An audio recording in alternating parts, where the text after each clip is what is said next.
So difference మనకి ఇక్కడ paper వన్కి సంబంధించిన బిట్స్ ప్రాక్టీస్ చేయడం జరుగుతుంది. Seated paper one.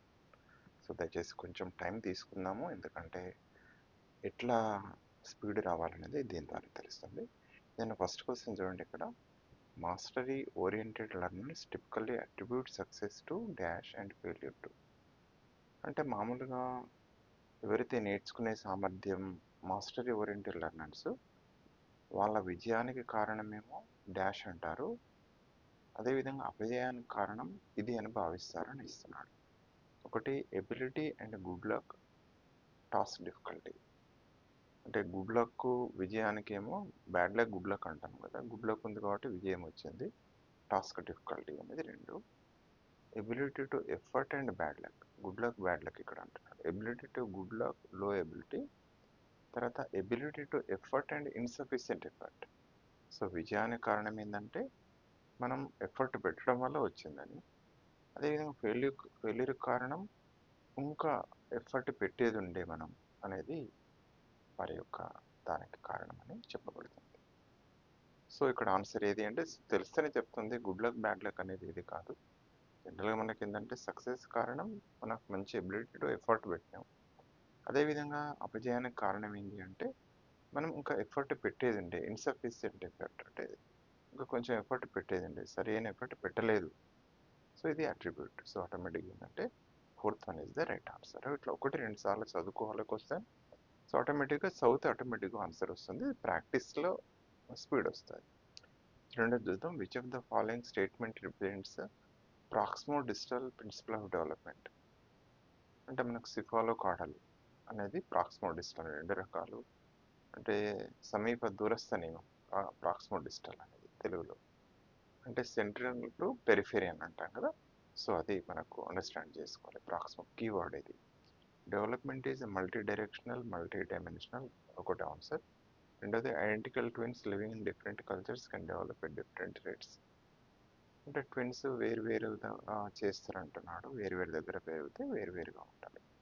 Children develop ability to grasp the ball before putting a bead in to thread. అంటే పిల్లలు బాల్ను పట్టుకుంటారు, తర్వాత వెనకసిరి ఏం చేస్తారంటే మామూలుగా ఈ యొక్క బీడ్స్ ఏవైతే ఉంటాయో థ్రెడ్ దారంలోకి ఎక్కివ్వడం కంటే ముందు అంటున్నాను. సో చూడగానే తెలిసిపోతుంది. అంటే మనకి ఎట్లుంటుంది అంటే సెంటర్ టు పెరిఫెరీకి వెళ్తాయి, వాళ్ళు బాల్ క్యాచ్ చేస్తారు, తర్వాత సూదిలో దారం లాగా అన్నట్టు ఆ బాల్స్ ఏవైతే ఉంటాయో బీడ్స్ ఉంటాయి కదా దారంలోకి ఎక్కివ్వడం. సో ఆటోమేటిక్గా చూడగానే థర్డ్ ఆన్సర్ కరెక్ట్ అవుతుంది. సో క్వశ్చన్ మనం చదవడం వెరీ వెరీ ఇంపార్టెంట్, అండర్స్టాండ్ చేసుకోవడం అనేది మీకు తెలిసింది అది. Next third bit. According to వైగాట్స్కి children speak to themselves. పిల్లలు తమలో తామే మాట్లాడుకుంటారు. మామూలుగా సోషల్ స్పీచ్ ప్రైవేట్ స్పీచ్ అని మనం విన్నాం కదా, అది దేనికి ఉపయోగపడుతుంది అంటున్నారు. To aid thought and self regulation, వాళ్ళకి ఆలోచనలు పెంపొందించుకోవడానికి, అదేవిధంగా స్వీయ నియంత్రణకు. సో ఆటోమేటిక్గా ఇది ఫస్ట్ ఆన్సరే రైట్ వన్. ఇక మిగతాయి టు ప్రొవైడ్ సెల్ఫ్ రీఎన్ఫోర్స్మెంట్ అవి కాదు. చూడగానే ఆన్సర్ వచ్చేస్తుంది. Challenges in social communication or evident in. అంటే కమ్యూనికేషన్ డిఫికల్టీ ఉంటుంది, ఛాలెంజెస్ ఉంటాయి. ఎందులో? Attention deficit hyper disorder, cerebral policy, autism spectrum disorder, learning disabilities. మనకు తెలుసు ఆటిజం స్పెక్ట్రమ్ డిసార్డర్లో కూడా అంటే డిఫికల్టీ ఇన్ కమ్యూనికేషన్, అంటే మనం కమ్యూనికేట్ చేయడంలో ఇబ్బంది పడతారు, ఇతరుల భావాలను అవగాహన చేసుకోవడంలో ఇబ్బంది పడతారు. So challenges in social communication, ఇది థర్డ్ వన్ రైట్ ఆన్సర్. తర్వాత నెక్స్ట్ తీసుకుంటే according to వైగాట్స్కి theory of learning the development which of the following is an example of scaffolding ఉదాహరణ అయింది వైగాట్స్కీలో అడుగుతున్నారు. Breaking a task down into smaller steps and providing support as needed. అంటే ఏదైనా మనం ఒక టాస్క్ను చిన్నగా భాగాలు చేసి అవసరమైనప్పుడు సపోర్ట్ ఇవ్వడం ఒకటి. రెండు, providing students with a grade for their work as motivation. మూడు, providing student with recording assignment and asking them to answer questions independently. Demonstrating a skill to a student and then having them master it on their own. ఇందులో చూడగానే 4 answers అవుతే clarity వచ్చేసింది. Breaking a task down into smaller steps, providing support as needed, support ఇవ్వడం. ఇక్కడ support అనేది ఏదైతే ఉందో temporary support అంటాం కదా, అప్పుడు అవసరమైనప్పుడు సపోర్ట్ ఇవ్వడం ఏదైతే ఉందో అది మనకు వైకాట్స్. So first one is the right answer. Dysgraphia మనకు తెలుసు, డిస్లెక్సియా, డిస్గ్రాఫియా ఏవైతే ఉందో రైటింగ్ డిసేబిలిటీ అనేది ఎక్కడ ఉందో ఆన్సర్ చదవగానే తెలిసిపోతుంది. Delayed motor skills, difficulty in writing. So second one is the right answer. ఇక్కడ ల్యాక్ ఆఫ్ రీడింగ్ అంటున్నాడు. సో రీడింగ్ డిఫికల్టీస్ని మనం ఏమంటామంటే డిస్లెక్సియా అంటాం, డిస్గ్రాఫియా అంటాం, మ్యాథమెటికల్ దానికి డిస్కాలిక్యులియా అంటాం కదా. సో ఇక్కడ రెండవది answer right one. Inclusive education కి bit. In order to help students to become good problem solvers, a teacher should emphasize on the practice of.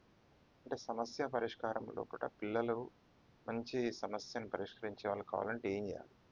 Focusing on information that confirms existing beliefs and preconceptions, approaching problem in a particularly fixed fashion, breaking larger complex problem into smaller manageable problems, content only, centering only on one particular piece of information related to problem. So ఇక్కడ మనం చూడగానే అర్థమవుతుంది, breaking the larger complex problem అంటే smaller manageable ప్రాబ్లమ్స్గా చేసుకొని మనం చిన్న చిన్న అంటే పెద్ద ప్రాబ్లాన్ని పార్ట్గా డివైడ్ చేసుకొని ఒక్కొక్కదాన్ని సాల్వ్ చేయాలి. సో ఇక్కడ third one is the right answer. ఇంకా అసర్టివ్ రీజనింగ్లో ఇక్కడ చూడండి, teacher use multi sensory material to cater the needs of students in inclusive class. అంటే బహుళ జ్ఞానేంద్రియాలకు ఉపయోగపడే విధంగా తయారు చేసుకోవాలి టీఎల్ఎం అనేది. Inclusive classroom should adopt a standardize of curriculum material and assessment strategies. ఒక స్టాండర్డైజ్ కరికులం ఉండాలి, స్టాండర్డైజ్ అసెస్మెంట్ ఉండాలి. అంటే ఏ అనేది రైట్, రీజనింగ్ అనేది రాంగ్ ఉంది. ఏ రైట్ ఆర్ రాంగ్ ఇందులో ఎక్కడ చూడాలి. A is true but R is false. So first వన్లోనే తెలిసిపోతుంది మనకు. సో ఇది ఫస్ట్ ఆన్సర్. ఇక మిగిలిన చూడాల్సిన అవసరం కూడా మనకు దొరకలేదు. ఆన్సర్ చదివితేనే, అసర్టివ్ రీజనింగ్ చదివితే మనకు దొరికిపోతుంది కదా. ఇంకా నెక్స్ట్ పేజ్ చూస్తే ఇంక్లూజివ్ వ్యూస్ అంటే ఇంక్లూజివ్ ఎడ్యుకేషన్ ఎవరైతే మనం ఫాలో అవుతామో వాళ్ళ వ్యూ ఏంటి అంటే individuals are passively influenced by ఇక్కడ క్వశ్చన్ మళ్ళీ చూద్దాం. ద కన్స్ట్రక్టివిస్ట్ వ్యూ అంటే నిర్మాణాత్మక వాదం ప్రకారం అట్లా individuals are passively influenced by environmental events, individuals are condition to learn new behaviors. మూడు, learning is extending the transforming the current understanding. Fourth one, learning is simply writing association on the blank plate of our brains. ఇందులో చూడగానే మనకు తెలిసిపోతుంది learning is extending and transforming the current understanding. So learning అనేది extending, అది transforming the current understanding. అంటే మనకి ఏం చేస్తామంటే ప్రీవియస్ నాలెడ్జ్ తీసుకొని ప్రెజెంట్ నాలెడ్జ్ను మనం నిర్మించుకోవడం అనేది జరుగుతుంది కదా. So third one is the right answer. మళ్ళీ చూడండి, assertive reasoning. Effective teachers familiarize themselves with daily lifes and social cultural background of learner. జనరల్గా మనం ఏం చేస్తామంటే ఎఫెక్టివ్ టీచర్స్గా మనం ఏం చేస్తామంటే పిల్లల యొక్క బ్యాక్గ్రౌండ్, సోషల్ కల్చరల్ బ్యాక్గ్రౌండ్ కూడా మనం ఇంటికి వెళ్ళి వాళ్ళ యొక్క పరిసరాలన్నీ గమనిస్తాం కదా. రెండవది, learning takes place in social context. Learning అనేది సోషల్ కాంటెక్స్ట్లో జరుగుతుంది అనేది ఇక్కడ ఇస్తున్నాడు. సో ఏ కరెక్టే, రీజనింగ్ కరెక్టే, ఆర్ అనేది ఏను అంటే అసర్టేషన్ కరెక్ట్ ఎక్స్ప్లెయిన్ చేస్తుంది. ఇప్పుడు చూస్తుంది A is true but R is false, ఇది కరెక్ట్ కాదు. ఏ అండ్ ఆర్ ఫాల్స్, అది కూడా wrong. Both A R true and R is correct explanation of A. So ఇది సరైన విధంగానే అంటే మనం సోషల్ కాంటెక్స్ట్ అనేది లెర్నింగ్లో వెరీ ఇంపార్టెంట్ ప్లేస్ ఉంటుంది అనేది దాన్ని ఆటోమేటిక్. అందుకే మనం పిల్లల యొక్క బ్యాక్గ్రౌండ్ను కూడా తెలుసుకోవాలి. So both A R and true but R is not correct కాదు, నాలుగోది కాదు. సో 1, 2, 4 కాదు, 3 కరెక్ట్ ఆన్సర్. సో అట్లా మనం దయచేసి ఒకసారి క్రాస్ చెక్ చేసుకొని వెళ్ళిపోవాలి. Meaningful learning is primary not about. అర్థవంతమైన అభ్యాసం దీని గురించి కాదు, అంటే మెమరైజేషన్ ఆఫ్ ఇన్ఫర్మేషన్ అంటున్నాడు. Understanding the concept, constructing knowledge, developing skills. So meaningful learning అంటే మెమరైజేషన్ ఇన్ఫర్మేషన్ కాదు, నాట్ అబౌట్. సో అక్కడ నాట్ అనేది చోటు కొంచెం కాషియస్గా ఉండాలి. మళ్ళీ assertive reasoning type of question వచ్చింది చూద్దాం. Teacher should encourage boys of her class to participate in sports while assigning decoration to girls. It is wrong. అట్లేం లేదు, ఎవరైనా చేస్తే కదా, ఇట్లా చేయడం అనేది రాంగ్. అసర్టేషన్ అనేది తప్పే కనబడుతుంది. Children acquire gender role primarily because of the underlying biological difference. So gender role అనేది మనకు జెనెటికల్గా వస్తుంది అంటాడు. అంటే బాయ్స్ ఈ పని చేయాలి, గర్ల్స్ ఈ పని చేయాలి అనేది జెనెటికల్గానే ఉంటుంది అంటున్నాడు. ఇది కూడా రాంగ్. అంటే ఏ రాంగే, ఆర్ కూడా రాంగే. A is true, R is false. రెండవది బి, రెండవది ఏంటి, బోత్ అండ్ ఆర్ ఫాల్స్. రెండు ఫాల్స్ కాబట్టి second one is the right answer. Kinesthetic learners prefers learning through kinesthetic. So ఇక్కడ ఆటోమేటిక్ అంటాం. ఇక్కడ ఏంటంటే seeing, touching, doing and moving, listening. Doing and moving కలవడం అంటే చేయడం ద్వారా కైనెస్థెటిక్ లెర్నింగ్ అంటే లెర్నింగ్ బై డూయింగ్, చేయడం అండ్ మూవింగ్. సో ఇక్కడ third one is the right answer. Next, according to Howard gardener, while scientists would exhibit high dash intelligence and sculpture would high. ఏదో ఒక్కటి pickup చేస్తే ఇంకోటి వస్తుంది. High intelligence ఇక్కడ naturalistic, spatial, transactive, spatial, logico, mathematical, bodily, kinesthetic, spatial, బాడికల్. అంటే ఇక్కడ జనరల్గా మామూలు ఏంటంటే సైంటిస్ట్లో ఉండే ఇంటెలిజెన్స్ లాజికల్, మ్యాథమెటికల్ కదా. సో అట్లా థర్డ్ వన్ పికప్ చేసుకోవచ్చు ఫస్ట్ ఆన్సర్. కానీ ఇక్కడ ఏంటంటే ఇక్కడ కొంచెం ఆన్సర్ రాంగ్ ఉంది. ఇది సెకండ్ వన్ స్పేషియల్ ఉండాలి, కానీ అక్కడ ఏముందంటే రాంగ్ ఇచ్చాడు. ఇక్కడ మన థర్డ్ దానిలో తీసుకుంటే బాడీలీ కైనెస్థెటిక్ అన్నాడు, కానీ అక్కడ స్పేషియల్ రావాలి, లాజికల్, మ్యాథమెటికల్. ఏదైనా ఇక్కడ మనం కీలో కూడా థర్డ్ వన్ ఉంది, బట్ ఇక్కడ కరెక్ట్ ఆన్సర్ ఏంటంటే సైంటిస్ట్లోనేమో లాజికల్, మ్యాథమెటికల్ ఉంటుంది. తర్వాత స్కల్ప్చర్లో ఉండే ఇంటెలిజెన్స్ ఏంటి అంటే స్పేషియల్ ఇంటెలిజెన్స్ ఉంటుంది. బాడీలీ కైనెస్థెటిక్ అనేది డాన్సర్స్లో ఉంటుంది, అథ్లెట్స్లో ఉంటుంది. కొంచెం చూసుకోండి, ఒకసారి కీలో రాంగ్ అయితే మనకు ఆటోమేటిక్ ఆన్సర్ కూడా వస్తుంది. బట్ ఆన్సర్ పెట్టాలి ఖచ్చితంగా, ఏదో ఆన్సర్ అయితే చూజ్ చేసుకొని పెట్టాల్సి వస్తుంది. Inclusion needs to be promoted through, అంటే విలీన విద్యను ఎట్లా మనం ప్రోత్సహించవచ్చు. ఫ్లెక్సిబుల్ కరికులం, ఫ్లెక్సిబుల్గా ఉండాలి కరికులం, రిజిడ్గా ఉండదు ఇదే అనేది. రెండోది కోఆపరేటివ్ లెర్నింగ్, సహకార అభ్యాసం అనేది ఉండాలి. సెగ్రిగేషన్ అండ్ లేబులింగ్ కాదు, పిల్లల్ని వేరే చేయాలి, లేబుల్ చేయాలి అనేది అట్లా కాదు. యాక్సెసిబిలిటీ ఆఫ్ బిల్డింగ్, మామూలు ఎవరైతే పిల్లలు ఉంటారో వాళ్ళకి బిల్డింగ్ కానీ చైరింగ్ యాక్సెసిబిలిటీ ఉండాలి.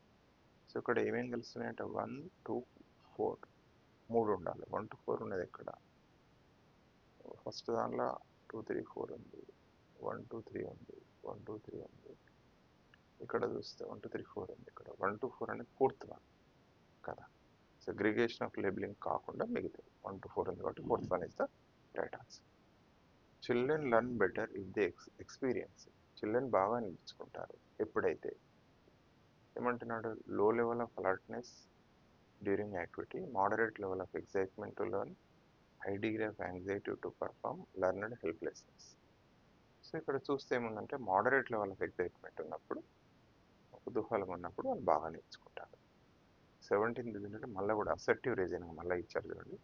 Children below age of 5 to 6 years should not be pressurised to right properly and with in lines. మనం 5-6 సంవత్సరాల పిల్లల్ని కుదిరించి రాయాలి, ఆ లైన్లో రాయాలని ప్రెషర్ చేయొద్దు అంటున్నారు.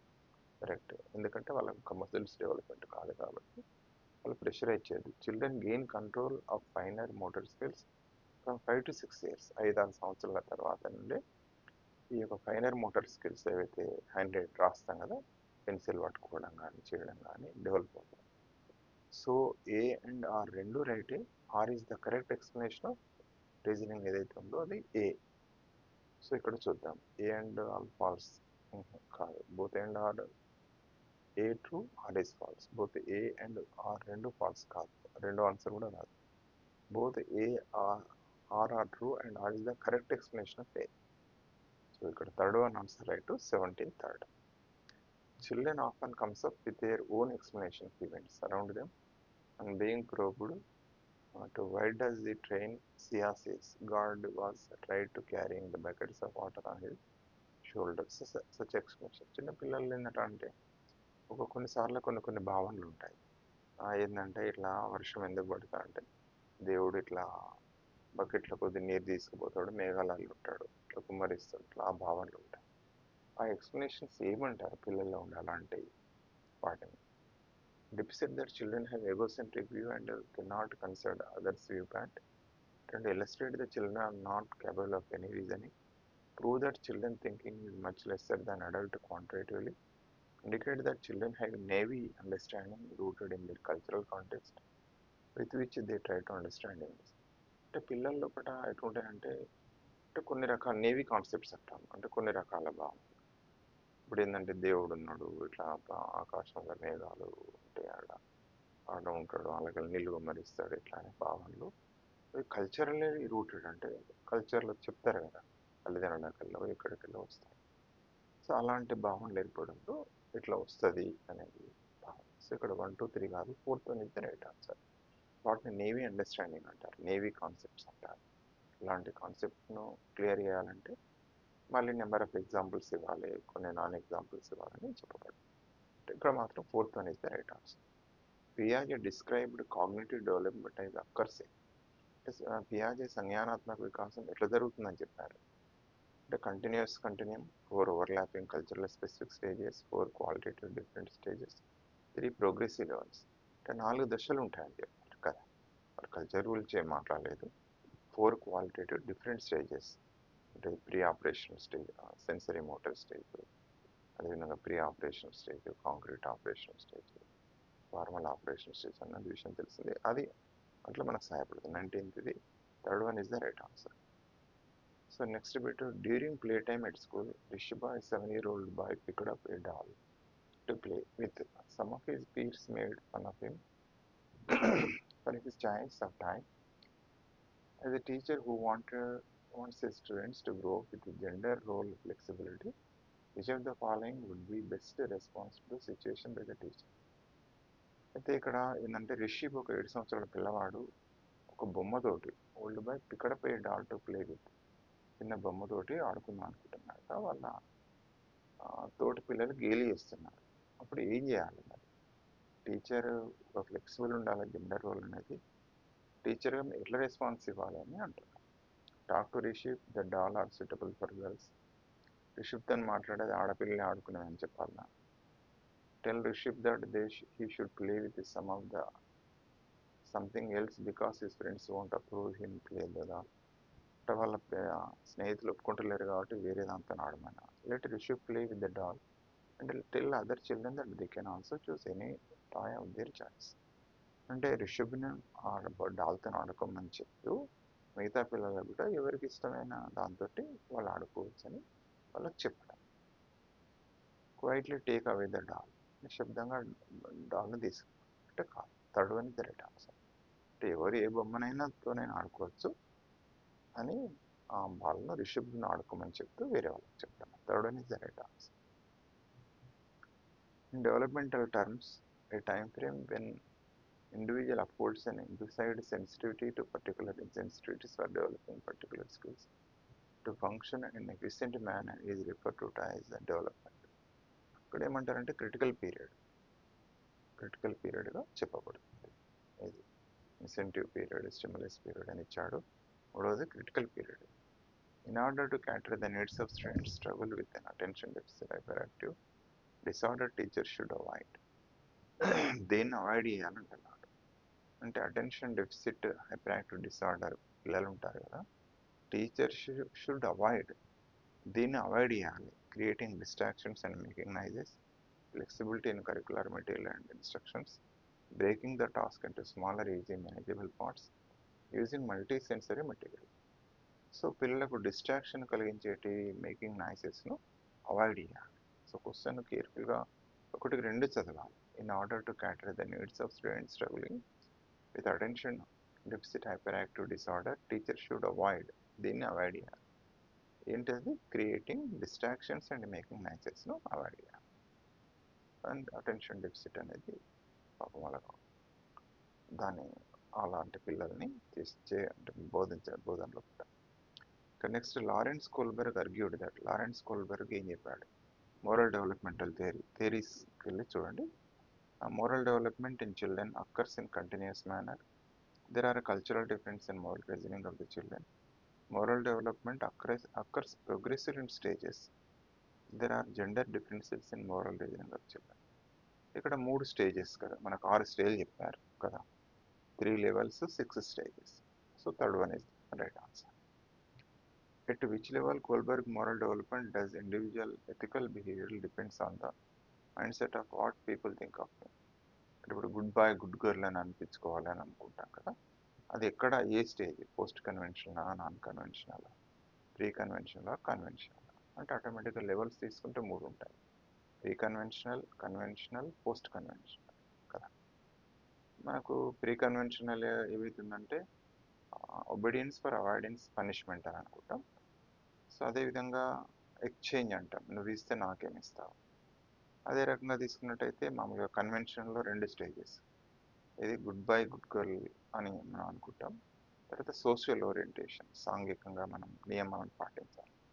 సో ఇక్కడ ఏమంటున్నామంటే వాట్ పీపుల్ థింక్ ఆఫ్ మీ, నేను అట్లా చేస్తే ఏమనుకుంటారు, గుడ్ ఆ బ్యాడ్ కదా. Conventional level, 4th one is the right answer. ఇక 6, 5, 6లో పట్టినేమో మామూలుగా పోస్ట్ కన్వెన్షనల్ వస్తుంది. మోరల్ ఎథికల్గా ఉండడం, కాన్షియస్ ప్రకారంగా నడవడం అనేది post conventional. According to Jean Piaget, a child who is unable to understand the logic behind simple mathematical reversals such as 4 plus 5 is equal to 9. So 9 minus 5 is equal to 4. It is because of. అంటే చిన్నపిల్లలే అంటే ఒక దశలో కూడా పిల్లలు ఏంటంటే simple mathematical logic behind దాన్ని 4 plus 5 is equal to 9 కదా, అదే 9 minus 5 is equal to 4 అర్థం చేసుకోలేరు, అనేబుల్. అప్పుడు అదేంటి అంటే దాన్ని ఏమంటామంటే ఇర్రివర్సిబిలిటీ అంటారు కదా. అర్థం చేసుకోవడానికి కారణం ఏంటంటే ఇర్రివర్సిబిలిటీని అవగాహన చేసుకోకపోవడం కదా. Animistic thinking, irreversibility, egocentrism, perceptual centration. ఇప్పుడు దీనికి కారణం ఏంటి అంటే ఇర్రివర్సిబిలిటీ. మళ్ళీ చూడండి 26వ bit, teacher acceptive reasoning. Teacher should distance themselves from students and place primary responsibility for learning on them only. Teacher should distance themselves, వాళ్ళకు వాళ్ళు దూరంగా ఉండాలి, ఫ్రమ్ విద్యార్థులకు దూరంగా ఉండాలి, and place primary responsibility learning on them only, అంటే నేర్చుకునే బాధ్యత పిల్లలే అయితే అందులో టీచర్లు దూరంగా ఉండాలంటున్నాడు. Learning takes place effectively in an authoritative rather than democracy అని. అంటే పిల్లలను అథారిటేటివ్ ఉంటేనే బాగా నేర్చుకుంటారు, డెమోక్రటిక్ అంటే ఇలా 2 రాంగ్ కదా. పిల్లలు నేర్చుకోవడానికి టీచర్గా దూరం ఉండడం అనేది తప్పే. అదేవిధంగా అథారిటేటివ్గా ఉంటేనే పిల్లలు నేర్చుకుంటారు, డెమోక్రటిక్ అంటే అది 2 wrong. And B both are wrong. So first answer A is true, R is false. రెండవది బోత్ అండ్ ఆర్ ఫాల్స్. ఆటోమేటిక్గా తెలిసిపోతుంది, second one is the right answer. ఇక మళ్ళీ ఇంకోటి కూడా assertive reasoning. Scaffolding provides by the teachers hinders the learning process of children. అంటే ఉపాధ్యాయులు scaffolding ఇస్తే పిల్లల యొక్క అభ్యసనం కుంటుపడుతుంది అంటున్నారు. కాదు, wrong. Lev Vygotsky proposed that children learn independently by acting upon and manipulating the environment. పిల్లలు స్వతంత్రంగానే నేర్చుకుంటారని వైగాట్స్కి చెప్పాడు, ఇట్లా మ్యానిపులేటింగ్ ద ఎన్విరాన్మెంట్ అంట. అట్లా ఆయన ఏమనలేదు, సోషియో కల్చరల్ కన్స్ట్రక్టివిజం అన్నారు, సాంఘిక సాంస్కృతిక నిర్మితవాదం కదా చెప్పింది. అంటే ఇంటరాక్షన్స్ వల్ల నేర్చుకుంటారు, ఇండివిజువల్గా అనలేదు. సో ఈ 2 కూడా ఫాల్స్ కదా. A is true but R is false, both A and R false. Second is the right answer, 2 false. So ఏం లేదు, స్టేట్మెంట్లను 1-2 సార్లు చదువుకుంటే తెలిసిపోతుంది మనకు. Which of the following correctly describe the extrinsic motivation. అంటే బాహ్య ప్రేరణకు ఉదాహరణ ఏది అంటున్నాడు. ఇంట్రిన్సిక్ అంటేనే అంతర్గత, ఎక్స్ట్రిన్సిక్ అంటే బాహ్య.